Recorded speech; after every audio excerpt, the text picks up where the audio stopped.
Student, তোমাদের প্রত্যেককে আবারও স্বাগত জানাই লুস একাডেমিতে। তোমরা যারা এখন ক্লাস 10-এ পড়ছো, তোমাদের সামনে হচ্ছে দ্বিতীয় ইউনিট টেস্ট রয়েছে স্কুলের। তো তোমাদের ওই দ্বিতীয় ইউনিট টেস্টে একটা চ্যাপ্টার থাকে, সেটা হচ্ছে ভেদ। এই ভেদের সাথে আর একটা থাকে, সেটা হচ্ছে দ্বিঘাতকরণী। তো এই যে ভেদ বা ভ্যারিয়েশন, এই চ্যাপ্টারটা নিয়ে আমি আজকে আলোচনা করব। প্রথমে আমরা দেখব যে এই ভেদ কী এবং ভেদে কী কী প্রকারভেদ রয়েছে এবং কিভাবে ভেদের অঙ্কগুলোকে করতে হয়, কোন সূত্রগুলোকে আমাদেরকে কাজে লাগাতে হয়, সেই সমস্ত কিছু সম্পর্কে আজকে আমরা প্রথম ভিডিওতে দেখব। তো ভিডিওটিকে স্কিপ না করে পুরোপুরি আমাদের সঙ্গে থেকো। তো চলো শুরু করা যাক।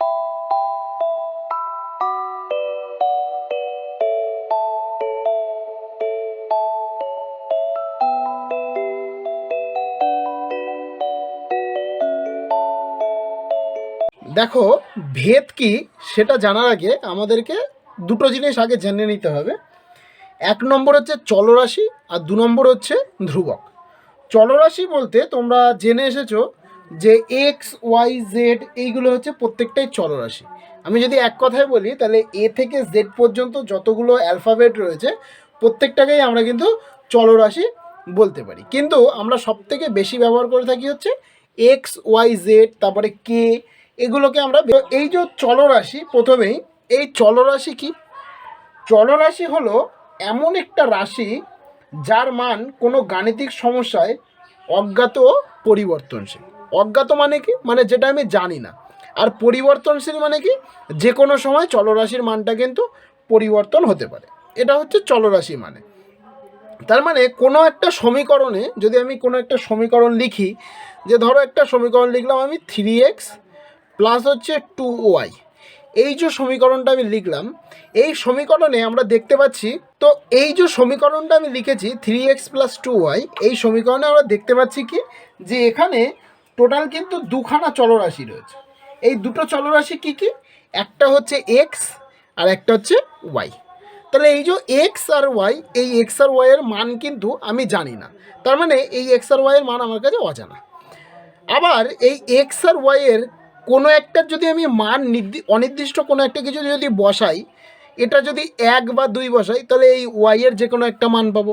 আবার এই এক্সের মানটা যদি আমি 3 বা 4 বসাই, তাহলে ওয়াইয়ের অন্য আর একটা মান পাবো। তাহলে আমরা দেখতে পাচ্ছি যে প্রত্যেক মুহূর্তে এই চলরাশির মান কিন্তু পরিবর্তন হচ্ছে। সেটা আমরা একটু পরে করে দেখব। এবারে 2 নম্বর যে জিনিসটা ধ্রুবক, সেটাতে আসি। ধ্রুবক মানে হচ্ছে অপরিবর্তনশীল জ্ঞাত রাশিকে ধ্রুবক বলে। মানে অপরিবর্তনশীল, যেটা পরিবর্তন হবে না। তুমি যা খুশি করতে পারো সেই সমীকরণে, কিন্তু ধ্রুবকের যে মানটা থাকবে সেই মান কিন্তু কোনো রকম কোনো পরিবর্তন হবে না। কীরকম? আমি এই সমীকরণটার মাধ্যমে তোমাদেরকে বোঝাই। 3x প্লাস হচ্ছে 2y সমান সমান হচ্ছে, আমি ধরলাম যে 20, এটা আমি নিলাম। এবারে এই যে 20 আমি লিখলাম, এই 20টা হচ্ছে আমাদের কাছে ধ্রুবক। এবারে চলরাশি কিভাবে পরিবর্তন হচ্ছে দেখো।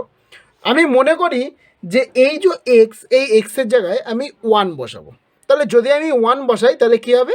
3 গুণ 1 যোগ হচ্ছে 2y সমান সমান হচ্ছে 20।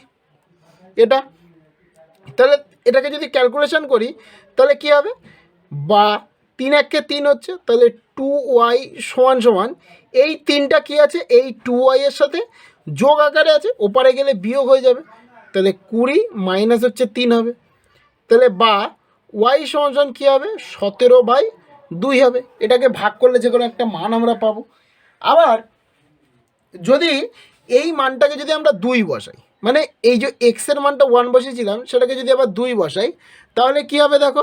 যদি 2 বসিয়ে দিই, তাহলে 3 গুণ 2 যোগ হচ্ছে 2y সমান সমান হচ্ছে 20। এটা, তাহলে 3 দুগুণে 6, তাহলে 2y সমান সমান হচ্ছে 20 মাইনাস 6। তাহলে বা ওয়াই সমান সমান কি? 20 থেকে 6 বাদ গেলে 14/2। তার মানে কাটাকুটি করলে 7 দুগুণে 14, তাহলে ওয়াইয়ের মান কত পেলে? 7 পেলে। তাহলে দেখো, যখন তুমি 1 বসালে তখন 17/2, তার মানে এরকম একটা মান আসবে, 8.5 মতো আসবে। আর এখানে যখন এক্সের মানটা তুমি 2 বসালে তখন ওয়াইয়ের মানটা কত পেলে? 7 পেলে। তাহলে আমরা দেখতে পাচ্ছি কি যে আমরা যখনই কোনো মান বসাচ্ছি, এক্সের কোনো মান বসাচ্ছি, তখন আমাদের ওয়াইয়ের মান পরিবর্তন হয়ে যাচ্ছে। এবারে যদি ওয়াইয়ের মান উল্টে বসাই তাহলেও সেম জিনিস হবে। কিন্তু এবারে আমি এখানে যদি সাইডে করি, ধরো 3 গুণ এখানে ফাঁকা রাখছি প্লাস 2 গুণ এখানটা ফাঁকা রাখছি সমান সমান 20 আছে, তাই না? তাহলে দেখো এই ওয়াই বা এক্সের তুমি যা মানই বসাও না কেন, দেখবে এই 20টা কিন্তু চলে আসবে। কিভাবে? ধরো এখানে 1 বসাই, তাহলে 2 1 2, আর এখানে আমি 6 বসাই, তাহলে 3 6 18।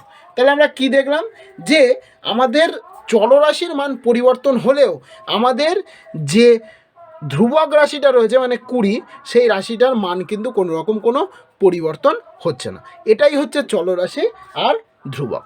এবারে আমি চলে যাব ভেদ কি, ভেদ কাকে বলে, যেটা আমাদের এই চ্যাপ্টারেরই নাম ভেদ বা ভ্যারিয়েশন। সেটা কী জিনিস সেটা এবার আমরা দেখব। দেখো এবার আমরা দেখব যে ভেদ কাকে বলে। আমি এখানে লিখে নিয়েছি, দেখো কি যে দুটি রাশির মধ্যে যখন একটি পরিবর্তিত হয় তখন অন্যটিও পরিবর্তিত হয়, তখন বলা হয় ওই রাশি দুটি ভেদে আছে। তার মানে যে কোনো দুটো রাশির মধ্যে যদি একটা রাশি পরিবর্তন হয় তখন অন্য আর একটা যে রাশি আছে সেটাও কিন্তু পরিবর্তন হয়ে যাবে। এটাকেই বলা হয় কি ভেদ। এবারে এই যে ভেদ, ভেদ হচ্ছে টোটাল 3 রকমের রয়েছে। 1 নম্বর হচ্ছে সরল ভেদ। 1 নম্বর যে ভেদটা আমরা শিখব সেটা সরল ভেদ। 2 নম্বর হচ্ছে ব্যস্ত ভেদ, আর 3 নম্বর হচ্ছে যৌগিক ভেদ। এই যে 3টে ভেদ, এই 3টে ভেদের সম্পর্কে আমরা জানব। তো প্রথমেই আমরা এই সরল ভেদ কি বা সরল ভেদ কাকে বলে সেটাকে আমরা লিখে নিই। দেখো সরল ভেদ কি? সরল ভেদ হচ্ছে দুটি পরস্পর সম্পর্কযুক্ত রাশি এক্স ও ওয়াই যদি এমন হয় যে এক্স বাড়লে ওয়াই বাড়ে আর এক্স কমলে ওয়াই কমে, তাহলে এক্স ও ওয়াই সরল ভেদে থাকবে। প্রথমেই ভেদ যখন আমি পড়লাম তখন ভেদে আমরা কি দেখলাম যে দুটো রাশির মধ্যেই ভেদ হয়, মানে দুটো রাশি একটা পরিবর্তন হলে অন্যটাও পরিবর্তন হবে, সেটা হচ্ছে ভেদ। এই ক্ষেত্রেও এই যে সরল ভেদ, সরল ভেদের ক্ষেত্রেও দুটো রাশি থাকবে পরস্পর সম্পর্কযুক্ত রাশি। তাহলে একটা যদি বাড়ে তাহলে অন্যটাও বাড়বে, আবার একটা যদি কমে অন্যটাও কমবে। যদি আমি একটা এক্সাম্পলের সাহায্যে তোমাদেরকে বোঝাই, তার আগে আমি এদের সম্পর্কটা লিখে নিই যে এক্স ও ওয়াই দুটো রাশি, এক্স বাড়লে ওয়াই বাড়ছে, এক্স কমলে ওয়াই কমছে। তার মানে এক্স ওয়াইয়ের সাথে সরল সম্পর্কে রয়েছে, তাহলে এইটা হচ্ছে সমানুপাতিক চিহ্ন। তাহলে এক্স সমানুপাতিক হচ্ছে ওয়াই, বা আমি এটা ঠিক আছে, বা আমি লিখতে পারি এক্স সমান সমান, এই সমানুপাতিক চিহ্নটা যদি তুলে দিই আমি, তাহলে কী হবে কে ইন্টু হচ্ছে ওয়াই। এই কেটা কি? এই কে আমরা বলতে বুঝবো যে অশূন্য ভেদ ধ্রুবক সমান সমান হচ্ছে কে। তাহলে এই যে কেটা কি? কে হচ্ছে আমাদের কাছে অশূন্য ভেদ ধ্রুবক।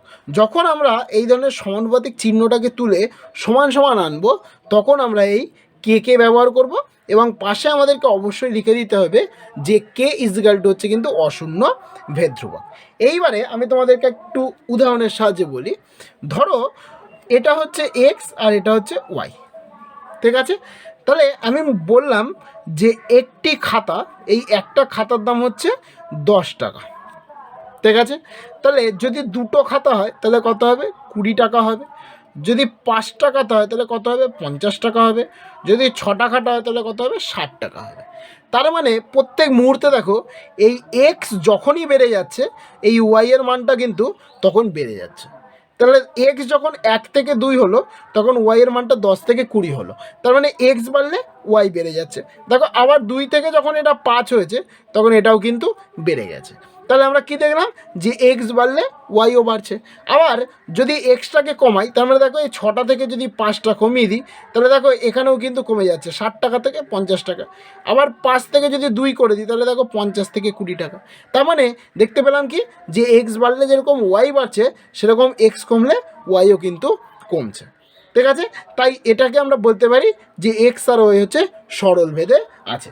তবে এখানে আরও একটা জিনিস আমরা লিখতে পারি, সেটা হচ্ছে যে এই যে আমাদের এক্স সমানুপাতিক যে ওয়াই লিখেছি, এখানে আমরা লিখতে পারি যে ওয়াই সমানুপাতিক কিন্তু এক্স, মানে ওয়াইও কিন্তু এক্সের সঙ্গে সরল ভেদে কিন্তু রয়েছে। কারণ সেটা আমরা দেখতেই পেলাম যে ওয়াইয়ের দিকেও যদি আমরা দেখি, ওয়াইকেও কমালে এক্স কমে যাবে, ওয়াইকে বাড়ালে এক্স কিন্তু বেড়ে যাবে। তাই আমরা দুই ক্ষেত্রে এটা লিখতে পারি যে এক্স সমানুপাতিক ওয়াই, আবার ওয়াই সমানুপাতিক এক্সও কিন্তু লেখা যায়। আশা করি বুঝতে পেরেছ। নেক্সট যেটা রয়েছে ব্যস্তভেদ, আমি সেটাতে চলে যাই। দেখো ব্যস্তভেদ কি? ব্যস্তভেদ হচ্ছে দুটি পরস্পর সম্পর্কযুক্ত চলরাশি এক্স ও ওয়াই যদি এমন হয় যে এক্স বাড়লে ওয়াইটা কমে যাবে আর এক্স কমলে ওয়াইটা বেড়ে যাবে, তখন আমরা বলতে পারবো যে এক্স ও ওয়াই ব্যস্তভেদে রয়েছে। তার মানে কীরকম হবে? এক্স সমানুপাতিক হবে 1/y, এইটা কিন্তু সম্পর্ক হবে। যদি আমি সমানুপাতিক চিহ্নটা তুলে যদি সমান সমান করি, তাহলে কী হবে? বা এক্স সমান সমান হচ্ছে কে বাই হচ্ছে ওয়াই। তাহলে এই কে কি? কে সমান সমান হচ্ছে অশূন্য ভেদ ধ্রুবক, এটা আমাদেরকে লিখে দিতে হবে, অশূন্য ভেদ ধ্রুবক। ঠিক আছে, এবারে এখান থেকে যদি আমি আরও ক্যালকুলেশন করি, তাহলে কী হবে? এক্স ওয়াই সমান সমান হচ্ছে কে। তবে এই যে সম্পর্কটা আমি বের করলাম যে এক্স ওয়াই সমান সমান কে, এটা কিন্তু বেশিরভাগ সময় শর্ট প্রশ্নে খুব কাজে লাগে। এটা মাথায় রাখবে যে যখন দুটো রাশির গুণফল তারা আমাদের ধ্রুবক হবে, তখন কিন্তু সেটা বুঝতে হবে সেই রাশি দুটো ব্যস্তভেদে রয়েছে। যদি আমি সরল ভেদের কথা তোমাদেরকে বলি, তাহলে এই যে সরল ভেদের যে জিনিসটা আমি করেছিলাম যে এক্স সমান সমান কে ইন্টু ওয়াই, এখানে যদি আমি একটু সিম্পলিফাই করি, তাহলে এক্স বাই ওয়াই সমান সমান কিন্তু কে হবে। তাহলে এই দুটো জিনিস মাথায় রাখবে যে যদি দুটো রাশি কখনো অনুপাত আকারে থাকে বা দুটো রাশির অনুপাত যদি কখনো ধ্রুবক হয়ে যায়, তখন বুঝতে হবে সেই রাশি দুটো সরল ভেদে আছে। আর যদি দুটো রাশির গুণফল কখনো ধ্রুবক হয়, তাহলে বুঝতে হবে যে সেই রাশি দুটো কিন্তু ব্যস্তভেদে আছে। বোঝা গেল? যদি আমি একটা এক্সাম্পলের সাহায্যে তোমাদেরকে বোঝাই, ধরো আমার কাছে 24টা লজেন্স আছে, আমার কাছে 24টি লজেন্স আছে, আমি একবারে ছাত্র রাখলাম আর একবারে লজেন্সের সংখ্যা রাখলাম। ঠিক আছে, এটা হচ্ছে আমার কাছে এক্স আর এটা হচ্ছে ওয়াই।